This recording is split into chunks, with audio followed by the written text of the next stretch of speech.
Like Niranjan. వెనక ముందు ఎవ్వరూ లేరు, ఏం చేసినా అడిగేవాళ్ళు లేరు. రఫ్ అండ్ టఫ్గా అల్లరి చిల్లరగా పెరిగాడు. దుడుకుతనంతో ఎన్నో గొడవలు, కొట్లాటలు, కేసులు. దీంతో రౌడీ అనే ముద్ర.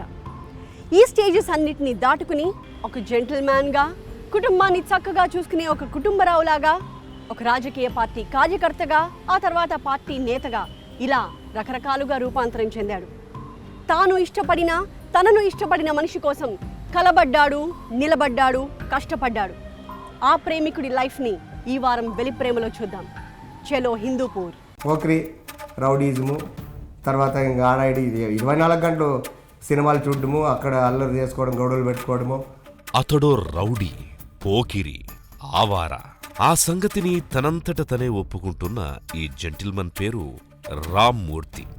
అతడు మంచి ప్రేమికుడు. ఇదిగో ఈ చంద్రకళను ఇష్టపడ్డాడు. ఓ పెళ్లిలో ఆమెను చూసి మనసు పారేసుకున్నాడు.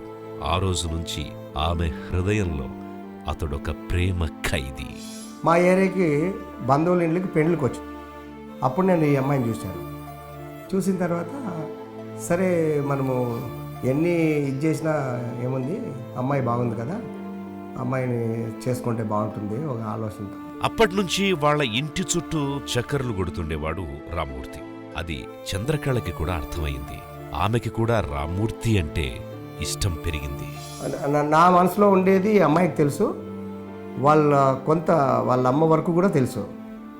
తర్వాత చంద్ర నాకు అంటే ఇట్లా వెళ్ళిపోయి పెళ్లి చేసుకోవడము ఇవన్నీ మంచి పద్ధతి కాదు అనే ఒక ఆలోచన. పెళ్ళైతే నేను చేసుకుంటా, పోతే పెద్దల్ని కాదనుకొని మళ్ళీ మనం వెళ్ళిపోయి చేసుకోవడము నాకేం నచ్చలేదు అని అమ్మాయి చెప్పడం కూడా జరిగింది.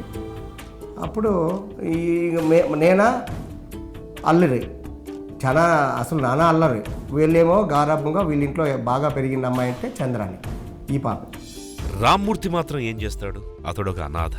చిన్నప్పుడే తల్లిదండ్రులిద్దరూ చనిపోయారు. 4వ తరగతి మాత్రమే చదువుకున్నాడు. చిన్నతనంలోనే బతుకు పోరాటం మొదలయింది. రిక్షా తొక్కడం దగ్గర్నుంచి బీరువాల పని వరకు ఎన్నో పనులు చేశాడు. కాస్త పెద్దయ్యాక ఉడుకునెత్తురు ప్రభావంతో చాలా దుడుకుగా, దూకుడుగా ఉండేవాడు. దాంతో పోకిరి, రౌడీ అనే ముద్ర పడిపోయింది. చూస్తూ చూస్తూ అటువంటి వాడికి ఎవరైనా పిల్లనిస్తారా? వాళ్ళలో అంత రేంజ్ ఎక్కువ ఉంది, మన రేంజ్ తక్కువ ఉంది, వాళ్ళ రేంజ్ ఎక్కువ ఉంది. మనకు ముందు వెనక ఎవరు లేరు.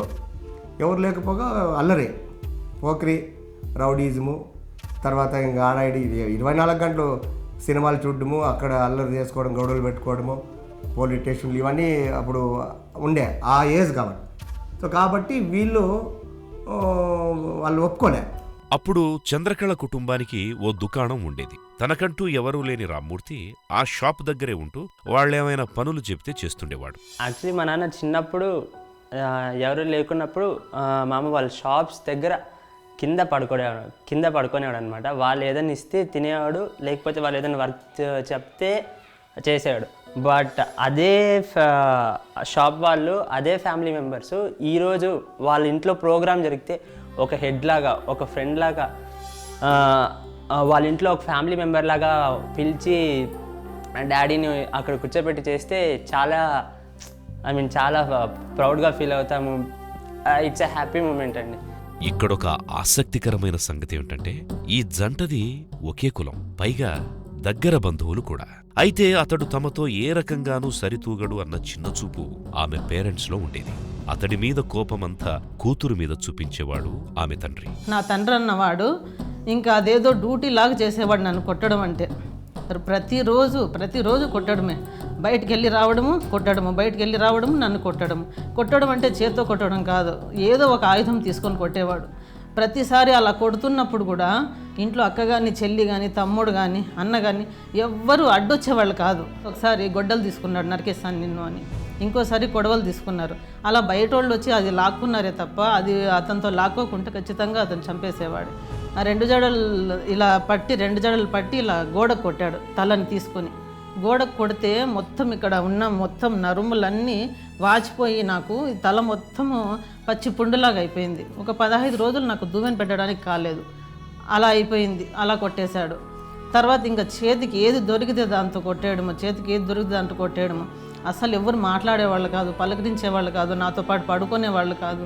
చంద్రకళను రకరకాలుగా హింసించారు. అన్నం కూడా సరిగ్గా పెట్టేవాళ్లు కాదు. అయిన వాళ్లంతా ఆమెను పరాయిదానిలా చూడడం మొదలుపెట్టారు. ఒక్కరు మాట్లాడేవాళ్ళు కాదు. కనీసము నైట్ కానీ మధ్యాహ్నం కానీ భోజనానికి కూర్చుంటే వాళ్ళతో పాటు నేను భోజనానికి కూర్చుంటే వాళ్ళు లేచి వెళ్ళిపోయేవాళ్ళు. అలా ఎందుకని చెప్పేసి నేను సరే వాళ్ళు తిన్న తర్వాత తిందామని చెప్పేసి నేను ఆగేదాన్ని. ఆగితే మొత్తం వాళ్ళు తినేసిన తర్వాత నేను వెళ్ళి భోంచేద్దామంటే అప్పుడు నాకు అన్నం పెట్టేవాళ్ళు కాదు, మొత్తం తినేసేవాళ్ళు. సరే అలా ఎన్ని రోజులు నేను ఉపవాసం ఉన్నాను. మా పక్కింట్లో ఒక ఆమె ఉండేది. ఆమె నా మొహం చూసి అడిగేది, భోంచేసావా నువ్వు అంటే తిన్నానక్క అంటే నాకు తెలుస్తుందిలే నువ్వు తిన్నది లేనిది అనేసి ఆమె అన్నం పెట్టేది నాకు. అలా చాలా రోజులు అట్లా పక్కింట్లోనే అన్నం తిన్నాను నేను. ఇంత జరుగుతున్నా చంద్రకళ ఇల్లు వదిలిపెట్టి వెళ్ళిపోవాలనుకోలేదు. అలా వెళ్ళిపోవడం తప్పు అన్న ఉద్దేశంతో ఇన్నాళ్లు అన్నింటినీ భరించింది. ఎప్పుడైతే తన కోసం వేరే సంబంధాలు చూడడం మొదలుపెట్టారో అప్పుడామె ఇంటి నుంచి బయటపడక తప్పలేదు. ఇంకా ఎవరికైనా ఇచ్చి చేసేద్దామా అన్నట్టు ఆలోచన చేశాడు అన్నట్టుగా నాకు తెలిసింది. నా ముందైతే ఆ విషయం ఎప్పుడు మాట్లాడలేదు తను. అలా వెళ్ళిపోవాల అనేది నా దృష్టిలో తప్పు అనిపించేది నాకు. వెళ్ళలేదు నేను. వెళ్ళకపోతే ఇంకా ఈయన ఆ రోజంతా వెయిట్ చేశారంట నా కోసం, నేను వస్తాను అన్నట్టు. ఆ రోజు ఆయన వెళ్ళిపోయారు చూస్తే. ఇంకో రోజు తిట్టారనమాట. ఇక్కడే ఉండి చచ్చిపోతావా నువ్వు, ఆ అబ్బాయి అక్కడ నువ్వు ఇక్కడ, నువ్వు ఉంటే ఖచ్చితంగా చచ్చిపోతావు, ఏదో జరిగిపోయింది, ఇంక నువ్వు ఎప్పుడూ ఇక్కడికి రావద్దు, సరే నువ్వు ఇక్కడి నుంచి వెళ్ళిపోమని చెప్పేసి నన్ను పంపించేశారు. పంపించేస్తే ఇంకా వాళ్ళు పంపించడం వల్ల నేను వెళ్ళిపోయాను. ఇక్కడ ఊరు వదిలి వెళ్ళిపోయాము. చంద్రకళ ఇంటి నుంచి వెళ్ళిపోయింది. ఆమె బయటపడ్డాక ఏం జరిగింది బ్రేక్ తర్వాత చూద్దాం.